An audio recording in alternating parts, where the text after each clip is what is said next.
Ahí está grabando. Cuando hablamos de la perfección de Dios, bueno, tendríamos tanto que buscar, pero vamos a tratar de hacer un ejercicio.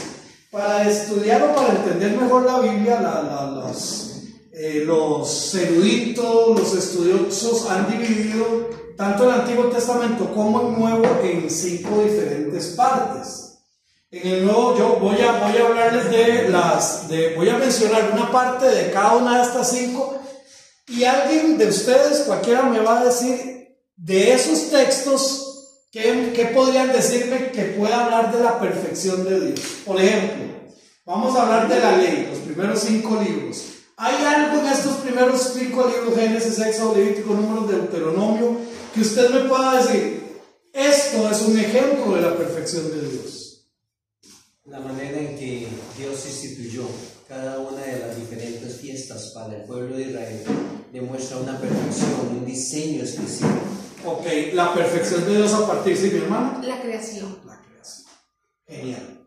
La creación. Esto que dice mi hermano, genial. Su pueblo. Vamos ahora a otra parte, los libros históricos. Son 12 libros, los libros históricos. Es donde encontramos la historia de los reyes, jueces y todo lo demás. Alguien que me diga algo que usted diga, eso que pasó me muestra que Dios es perfecto. A ver. La destrucción de Sodoma y Gomorra. La destrucción de Sodoma y Gomorra está en los libros, de la ley. Sí. Puede ser con los reyes, puede ser con David, puede ser ¿qué más? Con los jueces, con la repartición de la tierra, Josué. La misericordia de Dios a través de cada uno de los diferentes reinos, porque Él pudo haber destruido a su pueblo y poder quitado reyes y punto, y ya listo, y se acabó, y no lo hizo por misericordia, por gracia. La misericordia de Dios vista desde históricamente todo el periodo de los reyes. Perfecto. En el libro de los jueces se puede recalcar algo que fue un ciclo repetitivo. La misericordia de Dios actuando sobre un pueblo infiel, a pesar de la infidelidad del pueblo. Cierto. Vamos a la tercera división. La tercera división, tenemos los libros poéticos: Job, Salmos, Proverbios, Eclesiastés y Cantares. ¿Hay algo ahí que usted la perfección de Dios ahí la puedo ver a partir de los libros sapiensales? Los sapiensales, toda la sabiduría que le dio a Salomón, el caso de Job. Impresionante el caso de Job, la perfección de Dios. Cuando Dios le dice a Job, cuando le está describiendo cómo creó el universo él, que lo midió como un cordel y que dijo a las manos, que mientras él estaba creando, los ángeles estaban alabando su creación. Amén. Lindo, ¿verdad? Ahora vamos a los profetas, los famosos profetas mayores, que son Isaías, Jeremías, Lamentaciones, Ezequiel y Daniel. Algo ahí de profecía le puede hablar a usted de la perfección de Dios. ¿Alguien se acuerda de algo ahí con los profetas mayores? La profecía del Mesías. Isaías capítulo 9, ni que hablar del 50. Sí, claro. Ok, profetas menores: Osea, Joel, Amós, Abdías, Jonás, Miqueas, Nahum, Habacuc, Sofonías, Ageo, Zacarías y Malaquías. Algo pasó ahí que es que mi Dios es perfecto. Yo lo que veo es que a través de toda la Biblia, solo cuando está el Señor, las cosas salen perfectas. Salen bien. O salen bien. Cada vez que se saque de la ecuación, hasta ahí llegó todo. Ahí en el libro de Amós, en el libro de Amós, capítulo 5, versículo 4, Dios le dice al pueblo de Israel algo que a uno lo sacude. Le dice: y así dice Jehová, Dios de los ejércitos, pueblo de Israel, búscalo y vivirás. O sea, que eso tenía que ser la constante, que es válida para todos nosotros también. La búsqueda de nosotros debe ser lo primero, lo más importante en la vida de nosotros es la búsqueda del Señor. Y lo pegamos con Jeremías 29:13, dice: y me buscaréis y me hallaréis, porque me buscaréis de todo vuestro corazón. O sea, que esa debe ser la constante de cada persona que conocemos al Cristo, a nuestro Señor, de buscarlo. Los domingos, no, todos los días. Siempre. Esa debe ser la constante. Amén. Y si nos vamos a las 5 divisiones del Nuevo Testamento, igual los evangelios, las cartas paulinas, el libro de Hechos, las cartas generales y Apocalipsis. ¿Qué les quiero decir con esto? Hay tanto de qué hablar de la perfección de Dios, pero vamos a basarnos en un capítulo, básicamente, y es el capítulo precisamente en Isaías. Y vamos a analizar a partir de Isaías. Perdón, ¿cuál es el tema? El tema de mi Dios perfecto, la perfección de mi Dios. Tendríamos mucho que hablar sobre la perfección de nuestro Dios, pero vamos a tratar de abarcarlo a partir de Isaías. En Isaías 45, no lo vamos a leer ahorita, y luego también en Hebreos capítulo 1, el verso clave dice: mirad a mí y sed salvos todos los términos de la tierra, porque yo soy Dios y no hay más.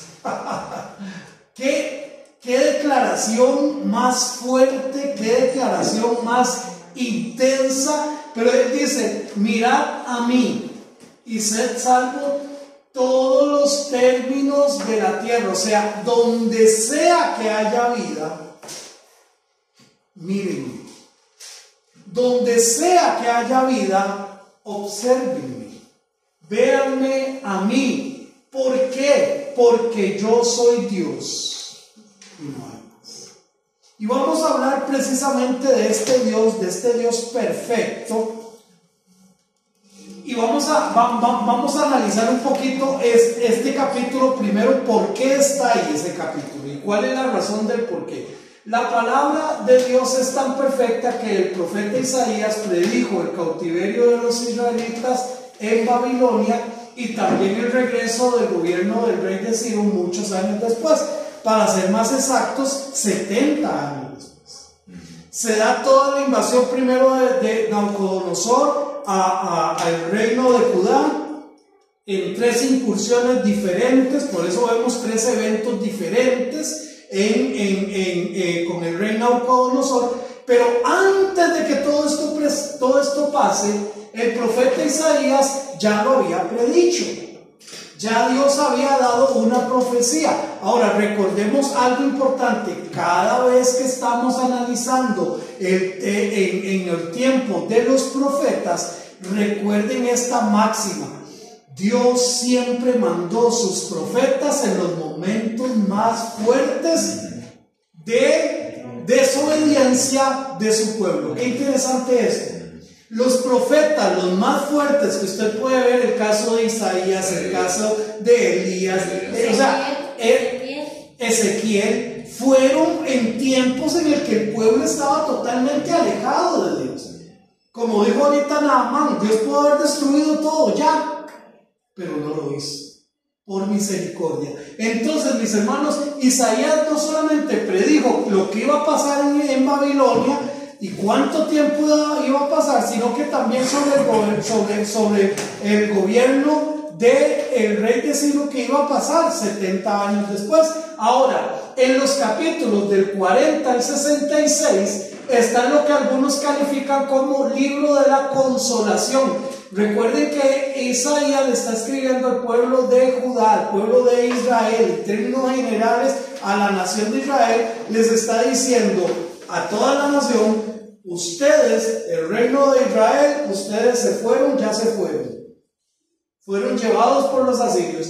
Pero a los judíos les dice, o al reino de Judá les dice: ustedes van a ser llevados cautivos 70 años por su maldad, pero ustedes van a regresar, pero ustedes van a ver la mano de Dios. Ahora, esto es por eso que se le conoce a este segmento del capítulo 40 al capítulo 66, ese segmento del libro de la consolación. ¿Por qué? Porque en los primeros capítulos del 1 al 40 les habla de todo lo que va a pasar en cuanto a destrucción, pero a partir del capítulo 40 les empieza a dar ánimo de las cosas que van a suceder. ¿Cuántos años antes de que sucediera? 700 el resto de años. En lo de Isaías, más o menos unos 50, 60 años antes. pero refiriéndose a Cristo Jesús como 700 años. Ahora, ya que predice la restauración de Israel y la provisión espiritual para su pueblo a partir del capítulo 53, que es un capítulo que todos conocemos. ¿Por qué? Porque es el capítulo que nos habla sobre Jesucristo. Pero entonces no olvidemos que el capítulo 53 está dentro de estos capítulos que nos habla sobre la consolación que se deviene a Israel. En el capítulo 45, del 8 al 22, declara los asuntos del universo. Queda claro que no hay otro Dios y que Él es el único Dios verdadero. No podemos sumergirnos en esto, pero ustedes pueden leer estos capítulos para darse cuenta cómo presenta a ese Dios creador. Pero también en Hebreos capítulo 1, versículos del 10 al 13, y tal vez alguien me lo puede leer, Hebreos 1, versos del 10 al 13, indica que Dios es eterno y que su carácter nunca cambia. Hebreos capítulo 1, versículos del 10 al 13. ¿Te lo leo? Sí, por favor, hermanos. Y tú, oh Señor, en el principio fundaste la tierra y los cielos son obra de tus manos. Ellos perecerán, mas tú permaneces, y todos ellos envejecerán como una vestidura, y como un vestido los envolverás y serán mudados, pero tú eres el mismo, y tus años no acabarán. Pues ¿a cuál de los ángeles dijo Dios jamás: siéntate a mi diestra hasta que ponga a tus enemigos por estrado de tus pies? Ahí está claramente. Ahora, ¿por qué menciona a los ángeles? Porque en este capítulo específicamente de Hebreos, el escritor está tratando de demostrar que nuestro Señor Jesucristo es superior a los ángeles. Entonces, hermanos, aquí vemos que dice claramente: tú no cambias, tú eres eterno. Por eso, decirle a Dios el eterno no está mal. Él es eterno. Como Yashin Quesada. ¿Cómo? Yashin. Como Yashin Quesada, el periodista, el eterno, exactamente. Ahora, Isaías 45, del 8 al 16, mi Dios perfecto en soberanía, el Dios que es soberano. Y vamos ahí a Isaías 45, versículo 8, que lo tenga, lo puede leer, por favor. Rocea cielos de arriba y las nubes goteen la justicia. Háblase la tierra y fructifíquense la salud y la justicia. Háganse producir juntamente. Yo, Jehová, lo crié. Ok. Nuestro Dios es soberano sobre la misma naturaleza, la humanidad y las naciones. Todo. Y el Salmo 24 es un salmo muy hermoso porque dice: de Jehová es la tierra y su plenitud, el mundo y los que en él habitan. Todo, absolutamente es de Dios. Y aquí hay algo muy importante que también nosotros tenemos que notar. Como Dios no cambia, hoy en día la naturaleza sigue estando bajo la soberanía de nuestro Dios. Ahora usted me dirá: pero ¿por qué pasa esto y por qué pasa lo otro? Después vamos a ver un poco sobre las razones del por qué pasan las cosas. Una vez que estaba dando consejería, un hermano usó una analogía que me causó, me gustó mucho, porque él decía, bueno, por problemas ahí familiares que tenía con su esposa y todo, entonces él decía: es que ella es que es como una acera, dice, íbamos caminando y ella cada vez me llevaba más a la orilla y me llevaba más a la orilla y me llevaba más a la orilla y me llevaba más a la orilla hasta que yo me caí. Pero después dijo que es mi culpa porque me caí. Pero no se da cuenta que ella era la que me estaba llevando a la orilla y a la orilla y a la orilla. Ahora, mis hermanos, lo único que yo quiero que entendamos, hermanos, es que la naturaleza está como está por la humanidad. Yo les contaba, o sea, yo no conozco mucho el trasfondo de hoy en día cómo está el sector de los diques, no conozco el trasfondo, no sé qué tantas familias viven allí, yo no sé todo eso. Yo lo que sí sé es que eso se hizo por si en algún momento vuelven a pasar las cosas por ahí. pase el agua. Pero, ¿qué pasó después del 65? Creo que fue eso.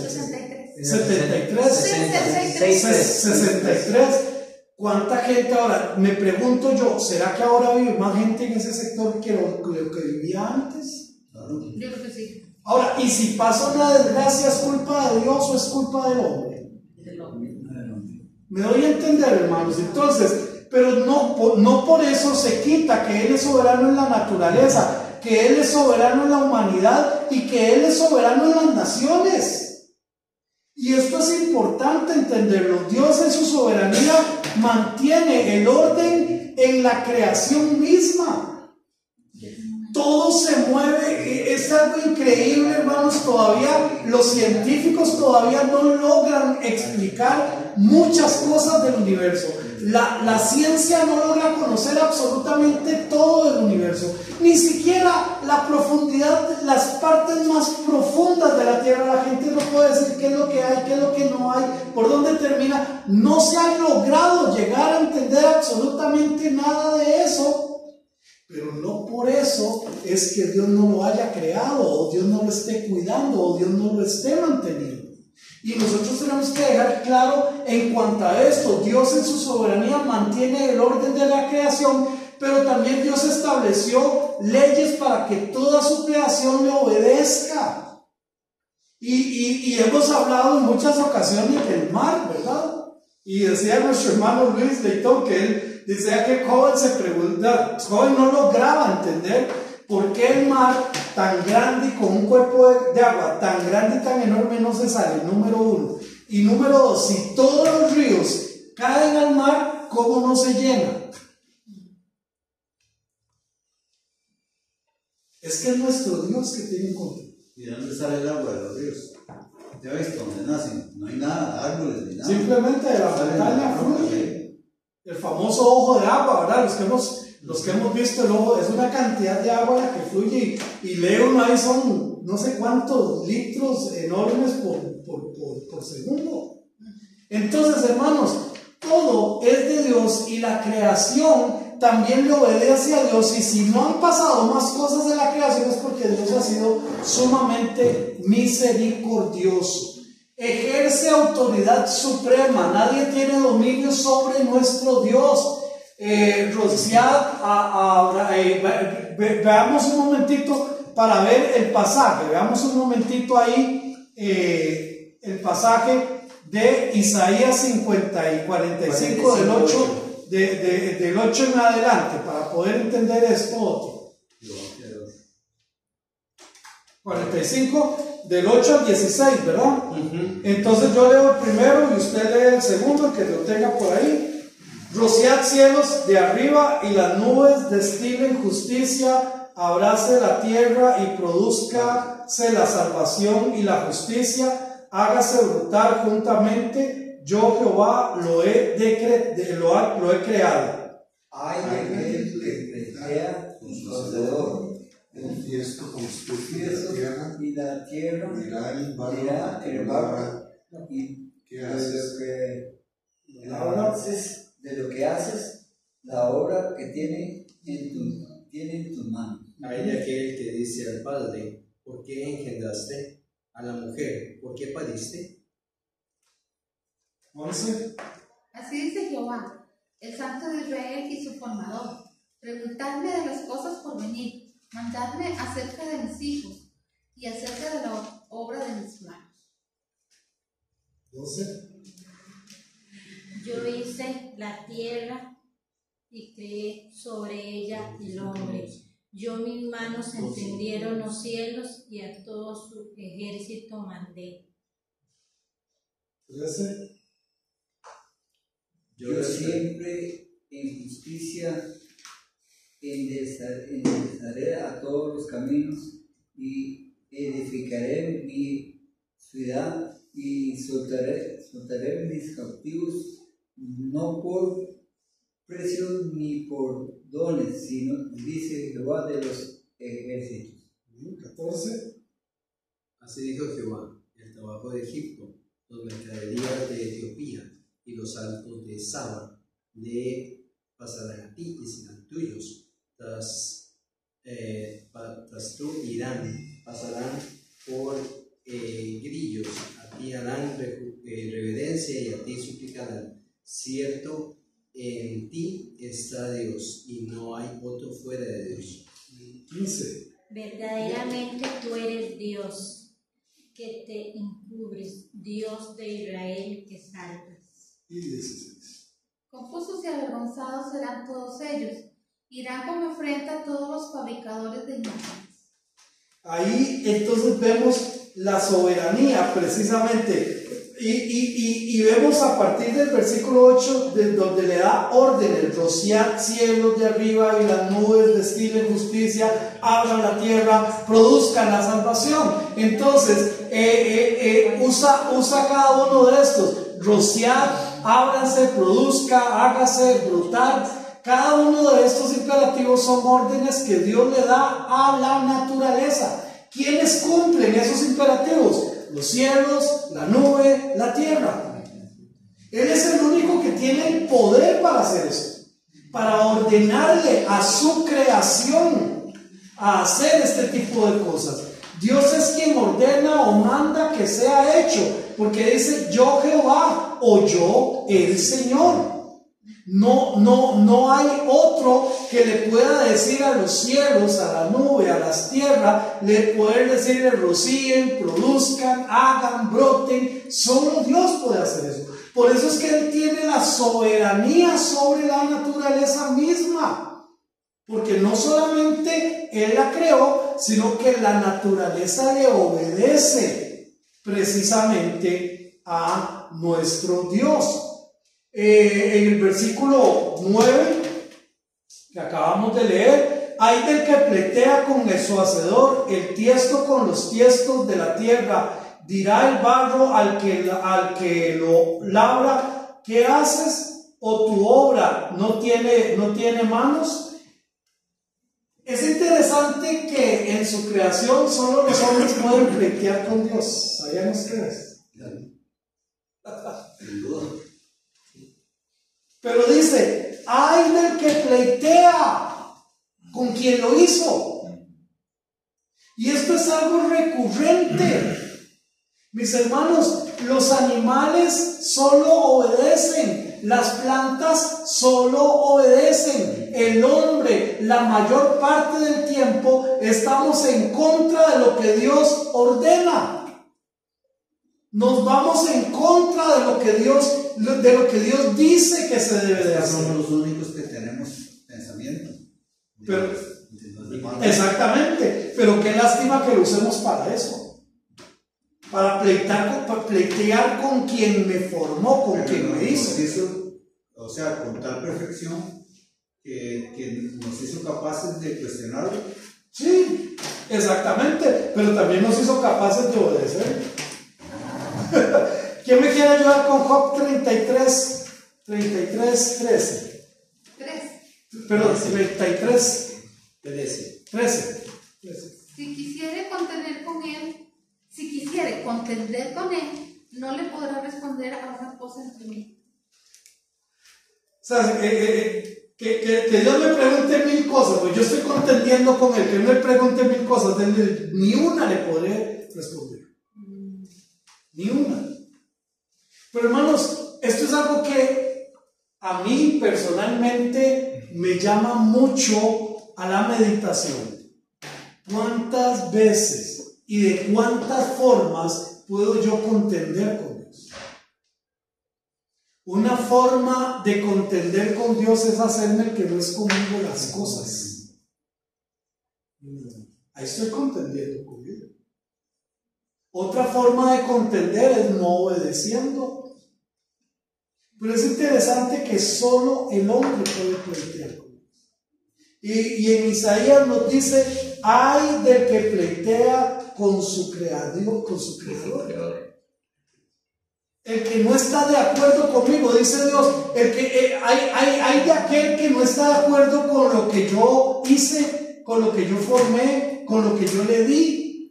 Nunca se me olvida el testimonio de Fanny Crosby, que es una de las mayores escritoras de himnos. Ella era ciega por una mala praxis desde muy niñita, desde con meses de nacida ella quedó ciega, muy reconocida por la cantidad de himnos o poesía que ella escribió. Y una vez le preguntaron a Fanny Crosby, le dicen, ¿y cómo has manejado toda tu vida este asunto de ser ciega, verdad? Porque ella incluso fue profesora y todo lo demás.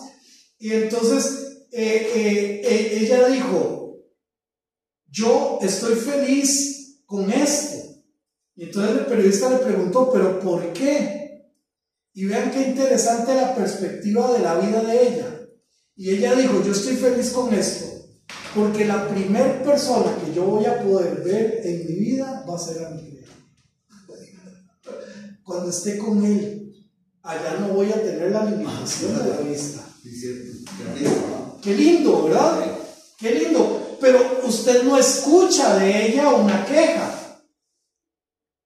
Usted no escucha de ella una queja. Hay un himno también, no recuerdo ahorita cómo es que se llama, pero también la escritora, con un montón de complicaciones impresionantes, y escribe poesía diciendo, Señor, estoy de acuerdo con lo que tú tienes para mí.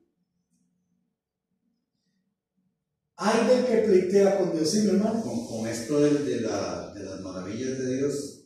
Últimamente he estado, yo no entendía cómo funcionaba internet ni la inteligencia artificial, y resulta que es una copia del cerebro humano, con un montón de servidores que son todos los servidores que están por todo el mundo, todos comunicados.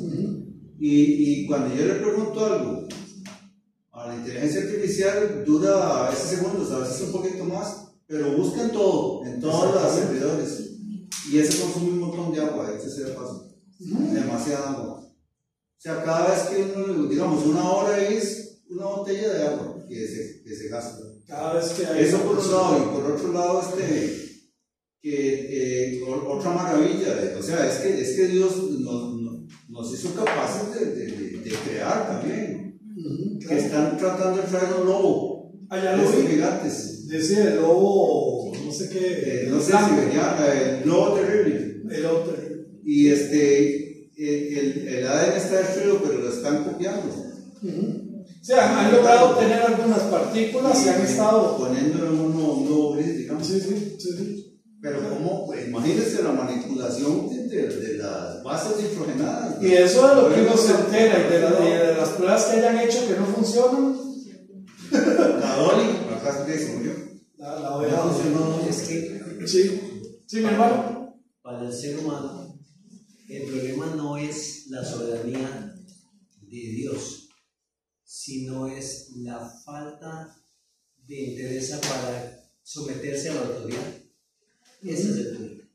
La falta de humildad, quizás mucho orgullo, sí, nos creemos mucho. O sea, sí, esa falta de poder decir, me puedo someter a la autoridad, porque al fin y al cabo, por más que yo pleitee, por más que patalee, su soberanía no va a cambiar. Él sigue siendo soberano y él sigue tomando las decisiones, sea que a mí me parezcan o que no me parezcan, él va a cumplir su propósito y punto. Eso es, sí, ¿verdad? Hay una predicación que yo hice con respecto a Sansón. Bueno, entonces yo le puse como título, con dolor o sin dolor. Como que en los años 80 le robaban los aretes a las muchachas y a las señoras en San José, le ponían con dolor o sin dolor. Y sin dolor es que ese que igual se lo va a robar, que ese que se lo voy a quitar. Con dolor era.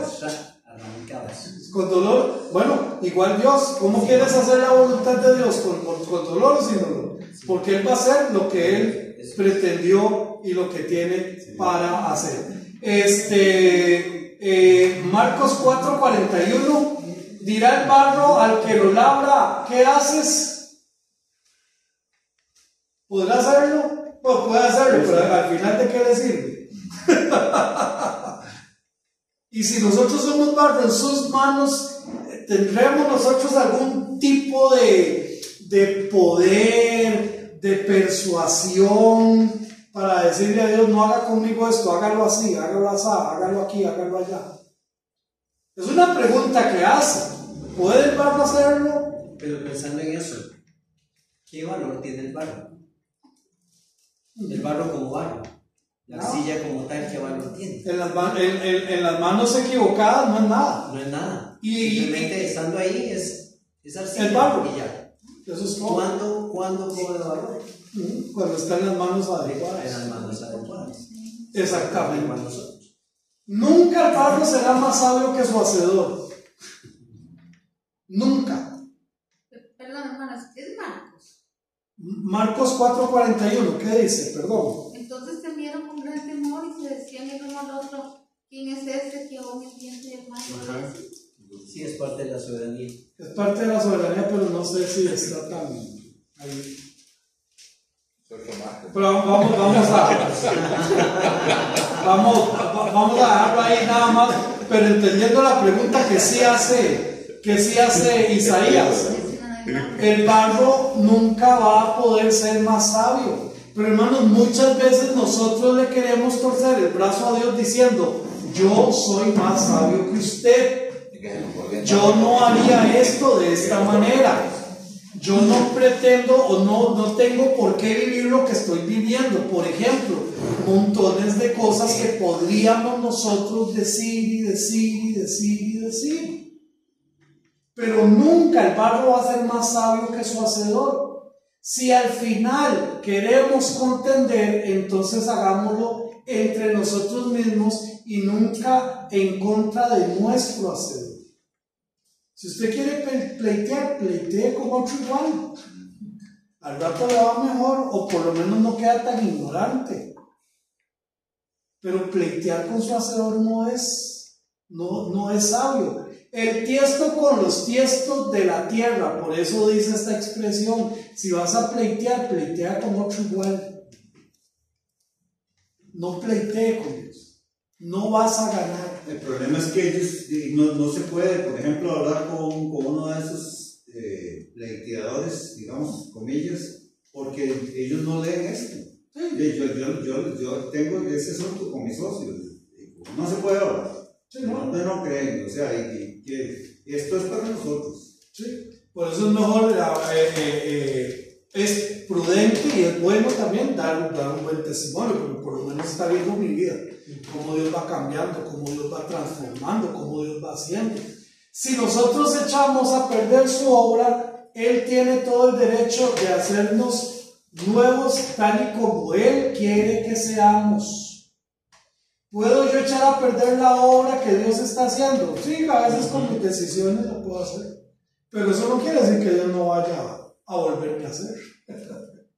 ¿Quién me quiere ayudar con Jeremías 18:4, por favor? Voy a café. No dice eso. Sí, ya casi. Jeremías 18:4. El vaso que él hacía de barro se quebró en la mano del ollero y tornó y hízolo otro vaso, según que el ollero pareció mejor hacerlo.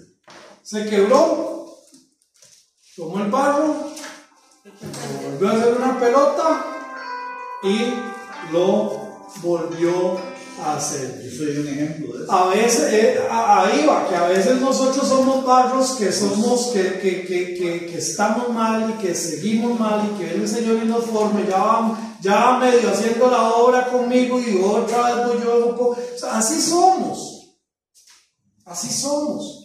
Pero hoy precisamente hablando con un pastor, le recordaba lo que yo había escrito hace mucho tiempo y yo se los he mencionado en varias ocasiones. Si Dios conoce mi futuro, lo mejor es que Él maneje mi presente hoy. O sea, si Él sabe dónde yo voy a estar en 10 años, lo mejor es que desde ya me esté guiando. Porque yo puedo llegar allá, todo torcido y todo golpeado, porque voy a llegar allá, porque eso es lo que Dios pretendió hacer en mi vida. O puedo llegar pura vida, porque me he dejado dirigir por Dios. Entonces, hermanitos, vamos a llegar hasta aquí. Ya son las 7, vamos a llegar hasta aquí, pero esto es como un abrebocas de lo que estamos viendo de la perfección de mi Dios. Él es perfecto en la naturaleza, pero también Él es perfecto. Yo necesito entender que Él es el que me gobierna. No sé si ya el café está o lo bueno. Nada más porque si no continúo con una más. No, ya ya. Ya se nos abrió el café. No, es que Bernardita iba a hacer a recoger la ofrenda. Gracias, hermano. Porque después nos empezamos. Ok, entonces vamos a llegar hasta aquí. Y el próximo martes, si Dios quiere, continuamos con este Dios perfecto.